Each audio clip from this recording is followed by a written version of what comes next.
প্রতিদিন আমাদের চারপাশে ঘটে যাচ্ছে অসংখ্য ঘটনা। এর মধ্যে আলোচনায় আসছে হাতে গোনা কিছু। তবে সময় ও পরিস্থিতির পরিপ্রেক্ষিতে গুরুত্বপূর্ণ হয়ে ওঠে বেশ কিছু বিষয়। এগুলো জানা না থাকলে আমাদের অনেক ক্ষেত্রে পিছিয়ে পড়তে হয়। এ কারণে বিশ্বের বিভিন্ন প্রান্তে ঘটে যাওয়া নানা ঘটনা থেকে সংক্ষেপে কিছু গুরুত্বপূর্ণ সংবাদ থাকছে বাংলাভিউ দর্শকদের জন্য।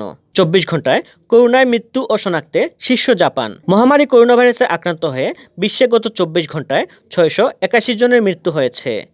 এই সময় নতুন করে শনাক্ত হয়েছেন 3,81,714 জন। আর করোনা থেকে সুস্থ হয়েছেন 2,44,759 জন। এ নিয়ে মহামারী শুরুর পর থেকে বিশ্বজুড়ে মৃত্যুর সংখ্যা দাঁড়িয়েছে 66,71,196 জনে। এ পর্যন্ত করোনা ভাইরাসে আক্রান্ত রোগীর সংখ্যা দাঁড়িয়েছে 65,74,73,229 জনে। এখন পর্যন্ত করোনা থেকে সুস্থ হয়েছেন 63,13,11,079 জন। 24 ঘন্টায় সবচেয়ে বেশি মৃত্যু ও শনাক্ত হয়েছে জাপানে। আক্রান্তের দিক থেকে সপ্তমে থাকা দেশটিতে গত 24 ঘন্টায় আক্রান্ত হয়েছেন 1,58,383 জন। মারা গেছেন 264 জন। দেশটিতে এখন পর্যন্ত মারা গেছেন 53,087 জন। আর শনাক্ত হয়েছেন 2,69,80,236 জন। সোমবার থেকে ফের স্কুল বন্ধ হচ্ছে সাংহাইয়ে। করোনা সংক্রমণ বেড়ে যাওয়ায় চীনের বাণিজ্যিক শহর সাংহাইয়ে আবারও সোমবার থেকে স্কুল বন্ধ হতে যাচ্ছে।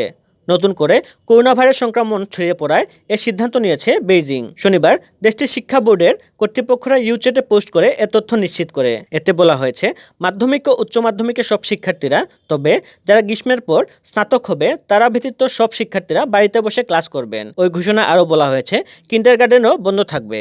দুবাইয়ের আকাশে দেখা যাচ্ছে ড্রোন নৃত্য। দুবাইয়ে চলছে শপিং ফেস্টিভ্যাল।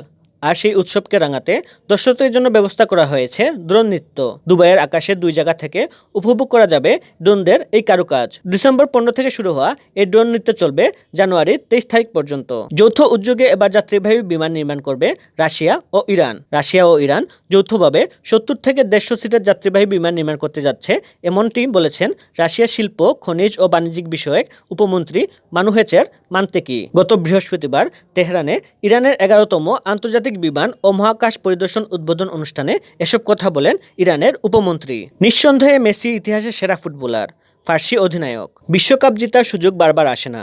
আর্জেন্টিনাকেই ধরা যাক, 1986 সালের বিশ্বকাপের জয়ের পর মাত্র 2বার ফাইনালে উঠেছে তারা। 2বারই ফিরতে হয়েছে খালি হাতে। এবার আবারও আরেকটি ফাইনাল মঞ্চে দাঁড়িয়ে আর্জেন্টিনা। অন্যদিকে টানা দ্বিতীয়বারের মতো বিশ্বকাপ জিতে ইতিহাস গড়ার অপেক্ষায় কিলিয়ান এমবাপ্পেরা। ফরাসি অধিনায়ক হুগো লুরিস বলেন, মেসি নিঃসন্দেহে সেরা ফুটবলার, তবে এখানে খেলাটা হবে দুটি দলের মধ্যে।